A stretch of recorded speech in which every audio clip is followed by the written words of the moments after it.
अस्सलाम वालेकुम स्टूडेंट्स। तो आज का जो हमारा टॉपिक है that is digoxin. And what is digoxin? It is a positive inotropic drug used in the treatment of heart failure. तो हार्ट फेलियर में बेसिकली क्या होता है कि जो इजेक्शन फ्रैक्शन है वो कम हो जाता है, जो कार्डिक आउटपुट है वो कम हो जाता है, और ये सब कम होने की वजह से जो हमारी बॉडी के टिश्यूज़ हैं उनको ब्लड सप्लाई प्रॉपरली नहीं मिल सकता in heart failure. So digoxin is the drug used in the treatment of heart failure. इसका एक पॉजिटिव आइनोट्रोपिक इफेक्ट है, विच मीन्स कि कार्डिक सेल्स के अंदर जो है ये पॉजिटिव आइंस की तादाद इंक्रीज़ करती है और इंट्रासेलुलर पॉजिटिविटी इंक्रीज़ करती है, ताकि कार्डिक मसल्स अच्छी तरह से कॉन्ट्रैक्ट करें और ज़्यादा आउटपुट जो है वो डिलीवर किया जा सके to the cells of the body. Now what is the mechanism of action of digoxin? उससे पहले हमने ये देखना है कि एक कार्डिक सेल जो है उसके अंदर जो वेरियस पंप्स हैं वो किस तरह से वर्क कर रहे होते हैं। तो यहाँ पे हम तीन तरह के पंप्स देखते हैं: sodium potassium ATPase pump, sodium and calcium exchanger, और यहाँ पे एल टाइप कैल्शियम चैनल, और यहाँ पे है सार्कोप्लाज्मिक रेटिकुलम। तो सोडियम पोटाशियम पंप का तो हमें फंक्शन पता है कि 2 पोटाशियम अंदर 3 सोडियम बाहर, resulting in intracellular negativity. Fine. अच्छा, अब सोडियम जब बाहर ज़्यादा इकट्ठा हो जाएगा, दिस सोडियम जो है ये सोडियम यूज़ होगा by sodium and calcium exchanger. तो सोडियम एंड कैल्शियम एक्सचेंजर क्या करेंगे, वो बाहर वाले सोडियम को उठाएंगे, सेल के अंदर फेंकेंगे और अंदर से कैल्शियम निकाल के सेल के बाहर फेंक देंगे। फाइन। अब डाइजॉक्सिन करेगा क्या कि सबसे पहले इसका जो साल्ट ऑफ एक्शन है ना डाइजॉक्सिन का, that is sodium potassium ATPase pump. तो डाइजॉक्सिन जो है it is used in the inhibition of the sodium potassium ATPase pump, ताकि सोडियम बाहर की तरफ पंप ना हो सके। सोडियम बाहर की तरफ पंप नहीं हो सकेगा तो सोडियम एंड कैल्शियम चैनल जो sodium and calcium exchanger pump जो है वो बाहर से सोडियम को उठाकर अंदर नहीं फेंक सकेगा, क्योंकि बाहर तो सोडियम है ही नहीं। तो अगर सोडियम बाहर से अंदर की तरफ नहीं फेंका जा सकेगा तो obviously sodium and calcium exchanger pump जो है वो अंदर से कैल्शियम उठा के बाहर की तरफ भी नहीं फेंक सकेगा। तो अंदर की तरफ कैल्शियम आयंस जो हैं वो अक्यूमुलेट हो जाएंगे।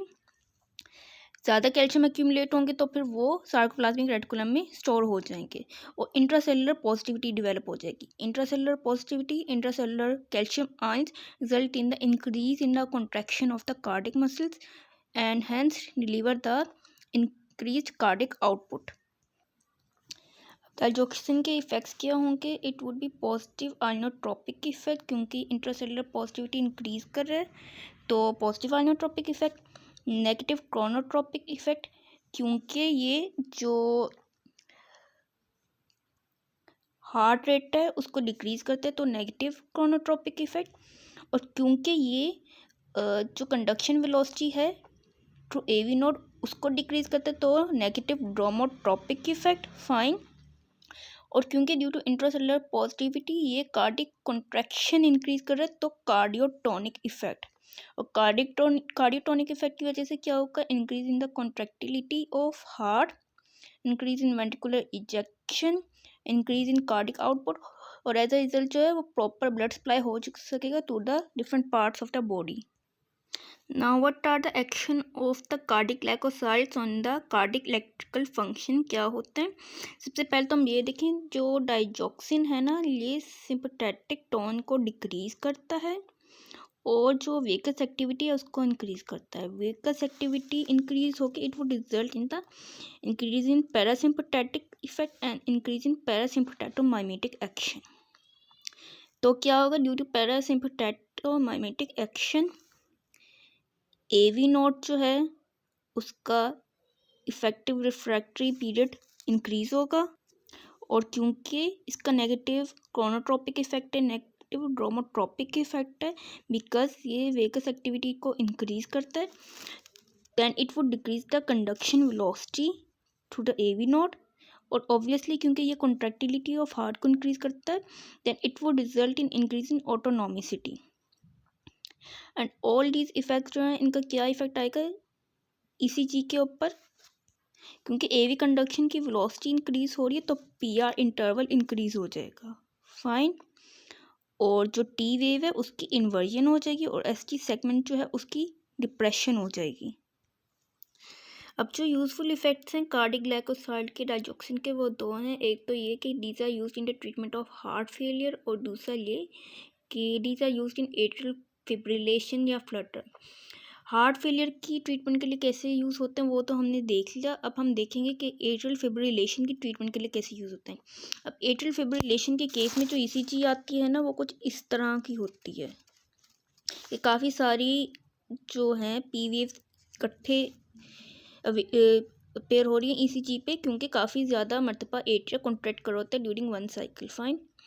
तो अगर एट्रिया के अक्रॉस जो है इम्पल्स की फायरिंग इतनी तेज़ होगी तो सेम जो वेंट्रिकल के साथ भी हो सकता है। तो इस चीज़ को प्रिवेंट करने के लिए डाइजॉक्सिन दी जाती है। डाइजॉक्सिन क्या करेगी, वो एवी नोड के अक्रॉस जो है कंडक्शन वेलोसिटी कम करेगी। एवी नोड के अक्रॉस जो है कंडक्शन वेलोसिटी कम होगी, इफेक्टिव रिफ्रैक्टरी पीरियड इंक्रीज होगा, पीआर इंटरवल इंक्रीज हो जाएगा, जिसकी वजह से ऑल्दो एट्रियल फ्लटर्स में एट्रिया के क्रॉस एक्सेसिव नर्व इम्पल्स का डिस्चार्ज हो रहा है तो वो चीज़ वेंट्रिकल पे इफेक्ट नहीं करेगी। वेंट्रिकल जो है वो अपना जो नॉर्मल रिदम है, नॉर्मल रेट है, वो मेंटेन कर लेगा due to digoxin. Now what are the drug interactions of digoxin. Quinidine जो है ये डाइजॉक्सिन का लेवल इंक्रीज करता है बॉडी में। फाइन। तो क्विनिडीन के साथ डाइजॉक्सिन नहीं देनी चाहिए बिकॉज क्विनिडीन जो है it decreases the metabolic clearance of digoxin. और डाइजॉक्सिन लूप डाययूरेटिक्स और थायरॉइड्स के साथ क्यों नहीं देनी चाहिए, इससे पहले हम डाइजॉक्सिन की टॉक्सिसिटी देख लेते हैं। अब डाइजॉक्सिन की वजह से हाइपर कैल्सीमिया की कंडीशन होती है, हाइपोकलीमिया की और हाइपोमैग्नीसिया की। And further more due to its autonomicity it results in the various arrhythmias. Fine. अब क्योंकि ये हाइपोकलीमिया कर रहा है तो हमने पढ़ा था कि लूप डाययूरेटिक्स और थायोजाइड्स जो है it result in potassium wasting. तो पोटाशियम यहाँ से भी वेस्ट होगा, डाइजॉक्सिन की टॉक्सिसिटी की वजह से भी हाइपोकलीमिया होगा, जिसकी वजह से कंडीशन मज़ीद एग्रेवेट हो जाएगी। And we can treat the digoxin toxicity by an antibodies against digoxin, which is known as digibind. Now this was all about digoxin and cardiac glycosides. Hope you understood well. Thanks for watching.